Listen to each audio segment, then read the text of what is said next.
Magandang gabi mga kapuso. Ako po ang inyong Kuya Kim na magbibigay sa inyo ng trivia sa likod ng mga trending na balita.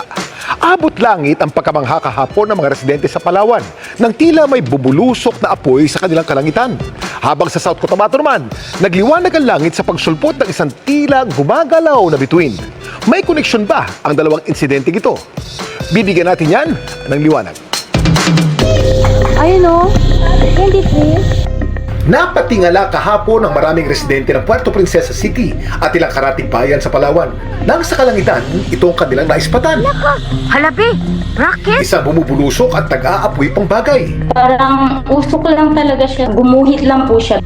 Nabulabog din daw sila ng ilang malalakas na pagsabog. Naramdaman po yung pagminig ng lupa. Pasado alas 6 ng gabi naman, nagliwanag ang kalangitan ng South Cotabato. Sa pagdaan ng isang maliwanag na bagay, ang tila bituing gumagalaw, nasaksiyan mismo ni Charlene sa kanilang bayan sa Manga. Brown out po kasi sa amin kagabi.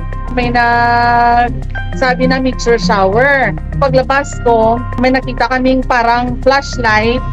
Sa isang Facebook post, kinumpirma ng PhilSA o Philippine Space Agency na ang tila apoy sa kalangitan ng Palawan konektado sa nilaunch na Long March 12 rocket sa Hainan International Commercial Launch Center sa China. Yung purpose to is to bring an internet satellite into orbit.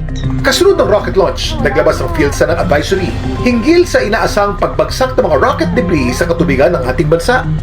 Ang drop zone, 21 nautical miles mula Puerto Princesa at 80 nautical miles mula Tubataha Reef Natural Park. Ang report naman tungkol sa namataan kagabi na liwanag sa South Cotabato.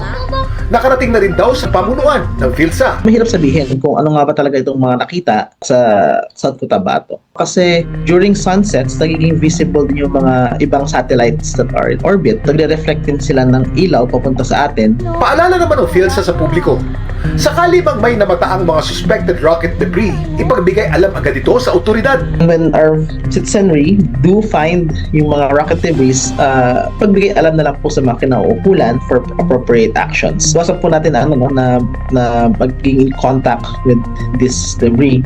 Pero may ideya ba kayo kung paano nasisigurado na ang mga debris mula sa isang nilaunch na rocket ay hindi babagsak sa isang mataong lugar? Kuya Kim, ano na? Para walang mapinsala o maapektuhan sa mga debris ng isang nilaunch na rocket, sinisigurado ng mga eksperto na babagsak ang mga ito sa karagatan, lugar na walang tao o di kaya sa mga designated drop zones. Para magawa nila ito, bago pa man ang launch, masusi ng pinag-aaralan ng mga eksperto ang flight path ng rocket sa tulong ng siyensya at ilang computer programs at simulations. Naglalabas din ng notice to airmen at navigation warning para maiwasan ang pagkakaroon ng barko o eroplano sa lugar kung saan babagsak ang debris. Sakali namang pumalya ang rocket, meron itong self-destruct mechanism na sisira rito bago pa man ito magdulot ng pinsala. Samantala, para malaman ng trivia sa likod ng viral na balita, i-post o i-comment lang, #Kuya Kim. Ano na? Laging tandaan, importante ang may alam. Ako po si Kuya Kim at sagot ko kayo, 24 oras.